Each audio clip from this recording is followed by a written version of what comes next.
Before I begin, Jill would like to say a few words.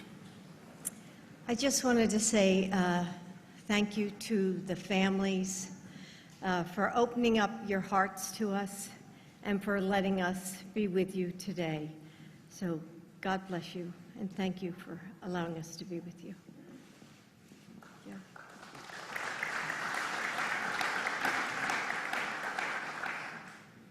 Majority Leader Schumer and Senator Gillibrand and Congressman Higgins and Gov, thank you for taking my call when I called. And I'll never forget what she said. I said, I'd like to maybe come up if it's okay. She said, this is a big Scranton. Come.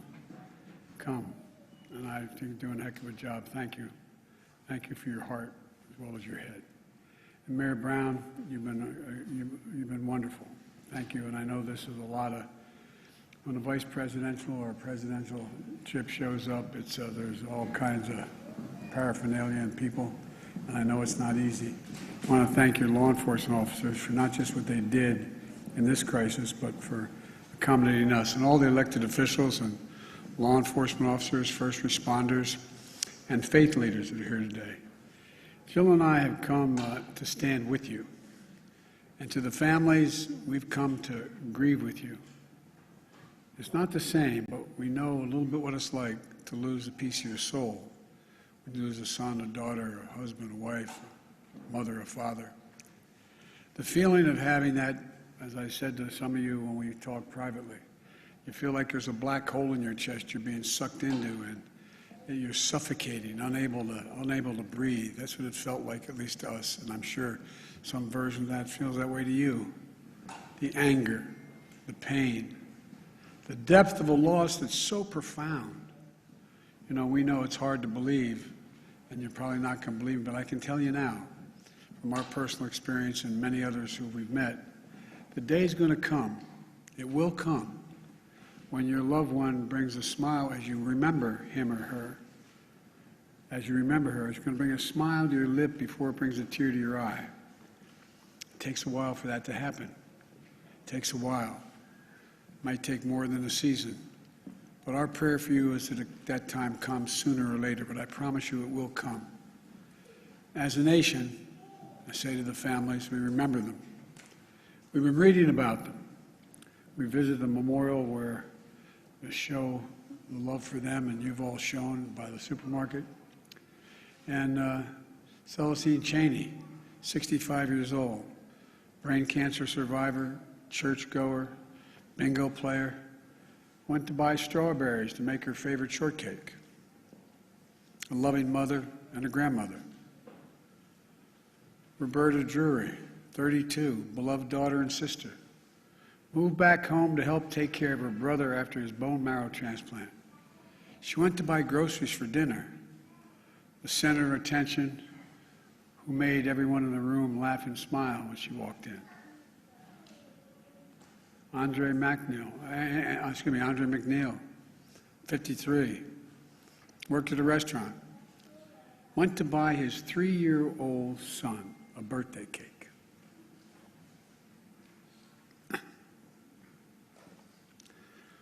His son's selling a birthday.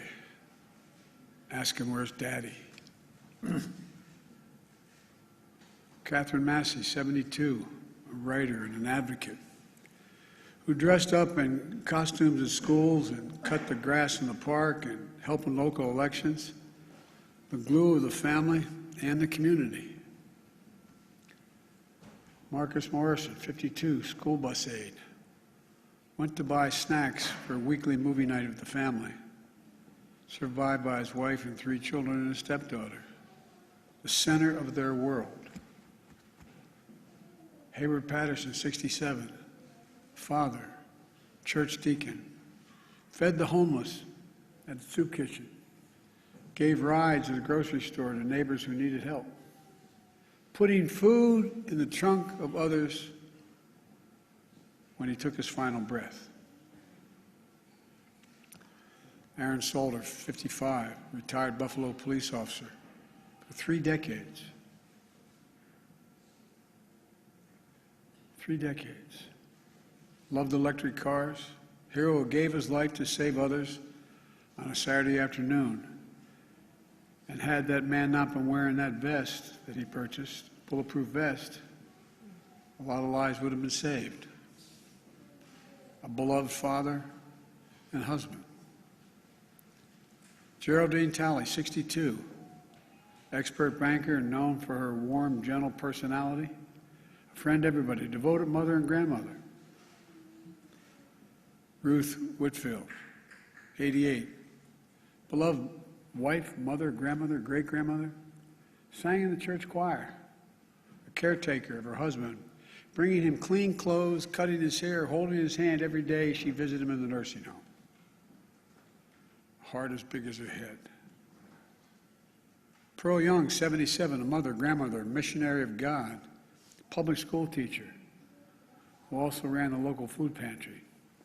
Loved singing, dancing, and her family. And all three are injured. Zaire Goodman, 20, shot in the neck, but fighting through it. Jennifer Warrington, 50, Christopher Braden, 55, both treated with injuries on a long road to recovery. Individual lives of love, service, and community that speaks to the bigger story of who we are as Americans. A great nation, because we're good people. Jill and I bring you this message from deep in our nation's soul. In America, evil will not win, I promise you. Hate will not prevail, and white supremacy will not have the last word. For the evil did come to Buffalo. It's come to all too many places. Manifesting gunmen who massacred innocent people in the name of hateful and perverse ideology, rooted in fear and racism. It's taken so much. 10 lives cut short in a grocery store. Three other wounded by a hate-filled individual who had driven 200 miles from Binghamton in that range to carry out a murderous, racist rampage that he would live stream to the world.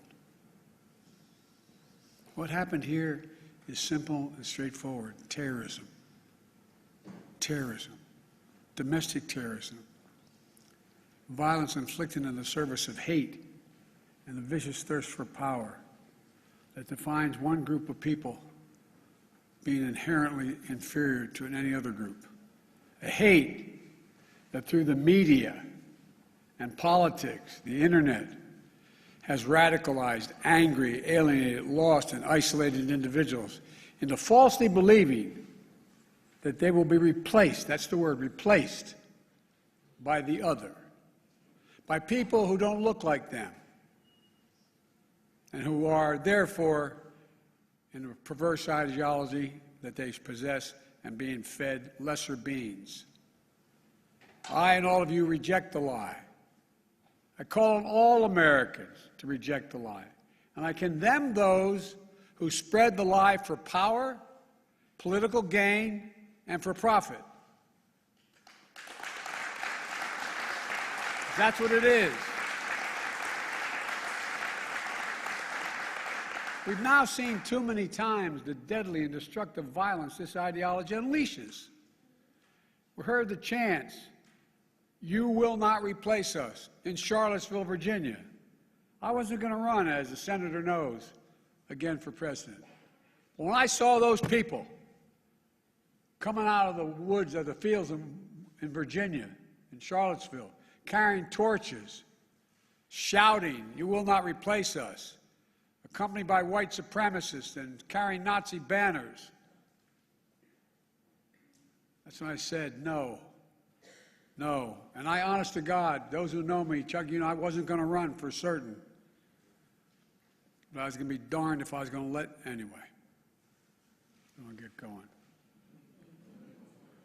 Look, we've seen the mass shootings in Charleston, South Carolina, El Paso, Texas, and Pittsburgh, last year in Atlanta, this week in Dallas, Texas, and now in Buffalo, New York. White supremacy is a poison. It's a poison running through it. It really is. running through our body politic. And it's been allowed to fester and grow right in front of our eyes. No more. I mean, no more. We need to say as clearly and forcefully as we can that the ideology of white supremacy has no place in America.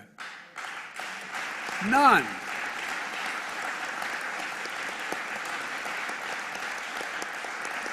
And look, failure for us to not say that, failure in saying that, is going to be complicity. Silence is complicity. It's complicity. We cannot remain silent.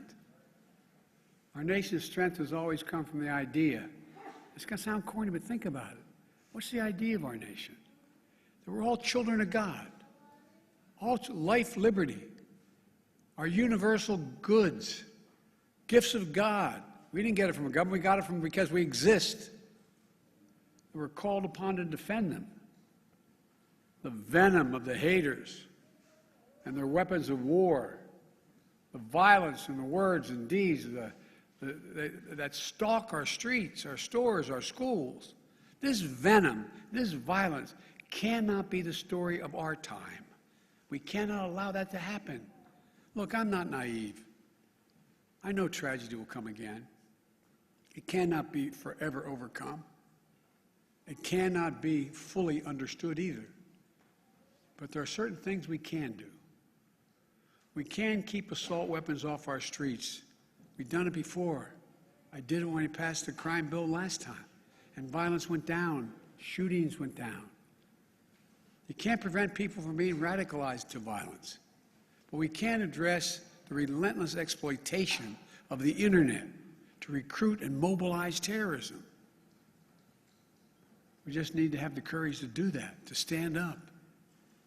Look, the American experiment in democracy is in a danger like it hasn't been in my lifetime. It's in danger this hour. Hate and fear are being given too much oxygen by those who pretend to love America, but who don't understand America. To confront the ideology of hate requires caring about all people, not making distinctions.